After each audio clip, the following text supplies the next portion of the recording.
안녕하세요. 보관하역론 수업을 시작하겠습니다. 여러분, 보관하역론은 물리과일사의 한 과목이죠.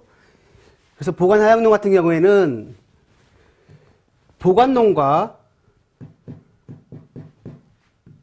하역론으로 이루어져 있습니다. 그래서 여기에서는 이제 여러분들이 계산 문제가 좀 많이 나옵니다. 주요 중요한 거, 하역론에서는 하역, 기기들이 꽤 나와요. 특히 보관론에서는 기본적으로 계산 문제를 포기하시면 안 돼요. 먼저 말씀드리지만. 그리고 하역론도 마찬가지지만 하역 기기들, 뭐 팔레트, 펠리트라고 하죠. 뭐 컨테이너, 지게차, 크레인 엄청 많아요. 그래서 그런 부분들을 먼저 여러분들 상기하시고요. 그리고 보관하역론은 기출문제만 한 5개년간 이렇게 반복적으로 학습하시면요, 기본적인 다른 과목보다는 조금 수월할 겁니다. 물론 여기에 이제 계산 문제가 좀 있긴 있는데, 자, 이것도 계속 풀다 보면은 어떤 문제만 나오는지, 어떤 문제가 나오는지 파악이 가능합니다. 그리고 이제 이 교재 같은 경우에는 기본 교재입니다. 따라서 이 교재를 처음부터 끝까지 전부 다 나열하면서 할 수는 없어요. 제가 이제 교재에 보면은 이런 식으로 기출문제를 표시해뒀어요, 여러분들. 기출. 따라서 모든 내용을 할 수는 없으니까 여러분들이 그냥 짚고, 그러니까 읽고 넘어가시는 부분들도 있어요. 그러니까 제가 따로 하지 않고 넘어가는 것은 그렇게 중요하지 않다. 이렇게 이해하시면 될 것 같습니다.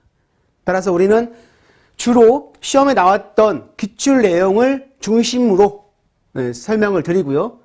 문제 풀도 마찬가지지만 이제 그런 식으로 진행할 거니까 여러분들 각오하시고 이제 본격적으로 출발하겠습니다.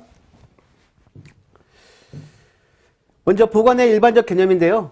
보관, 스토리지죠. 여러분, 우리 기본적인 유통 경로는 어떻게 되나요?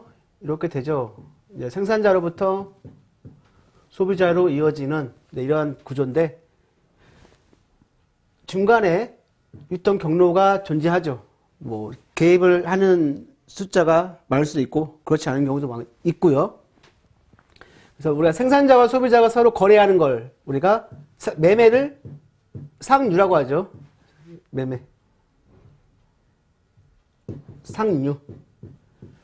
이 거래가 된 이후에, 이제 상거래 성립 후에 상품 대금 지불하면 소유권이 이전돼요. 그러면 물이 그때부터 이제 움직이기 시작하죠. 그래서 물은 주로 뭐가 있나요? 물적 유통이라고 하죠. 그래서 지금 하고 있는 보관, 운송, 하역, 포장, 정보, 유통 가공. 그래서 이런 것들이 물류과일사 시험에 출제가 되는 겁니다. 그러니까 굉장히 강론적으로 이제 좀 깊게 들어가는 편이죠. 그래서 이번 과목은 보관과 하역에 관련된 내용이 중점이에요. 물론 뒷부분에 포장도 포함이 되긴 하지만, 근데 포장 같은 경우에는 아마 물류관리로해서 일반적으로 다룰 겁니다. 그래서 나중에 포장 같은 경우에는 좀 중복되는 부분이 있다 보니 좀 구체적으로 하는 것보다도 기본적인 내용, 물론 시험에 나왔던 내용 위주로 살펴볼 겁니다. 그래서 여러분들은 이제 보관론과 하역론에 집중을 하셔서 학습을 하시면 됩니다. 자, 보관 보겠습니다. 보관은 물품의 생산과 소비의 시간적이죠? 시간적 거래를 시간 효용이라고 하죠. 시험에 잘 나옵니다.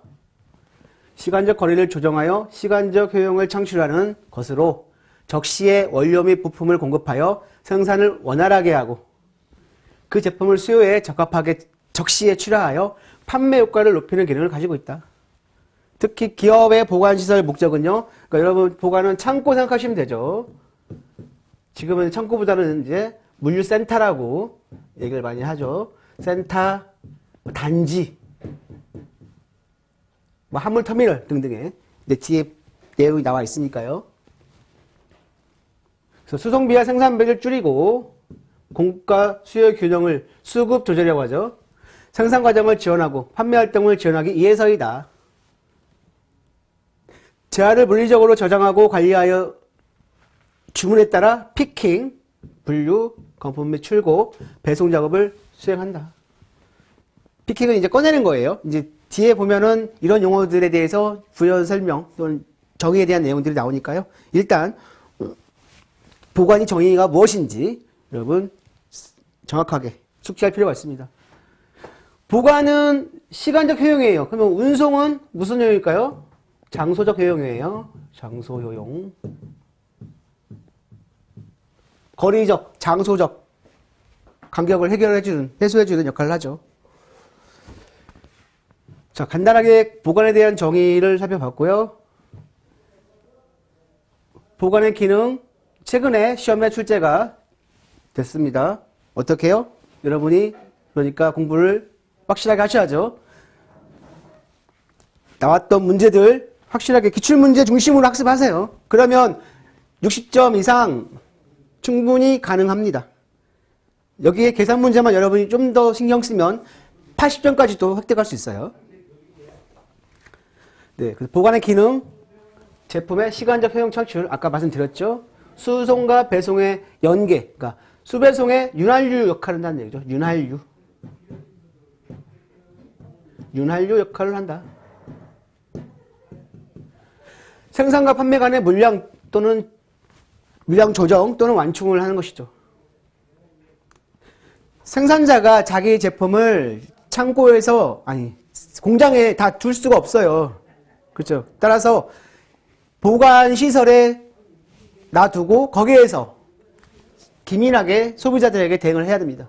그래서 수요와 공급, 생산과 판매, 자 이런 것들을 조절해주는 그런 역할을 하는 것이죠. 그리고 그 창고에서 보관해서 유통 가공까지 가능합니다. 여러분 참고로 유통 가공은 형태 효용입니다. 폼이죠, 폼. 형태 효용을 창출합니다. 그리고 마지막으로 고객 서비스의 최전선 기능이죠. 고객의 주문에 따라서 거기에서 효율적인 관리를 하고 신속 정확하게 주문품을 인도해주고 고객 수요 니즈에 대응합니다.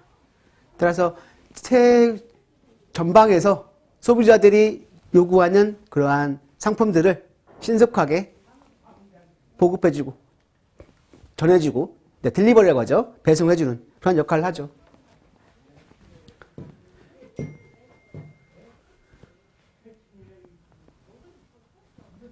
네, 참고 관련 용어 참고로 팁에 담았습니다.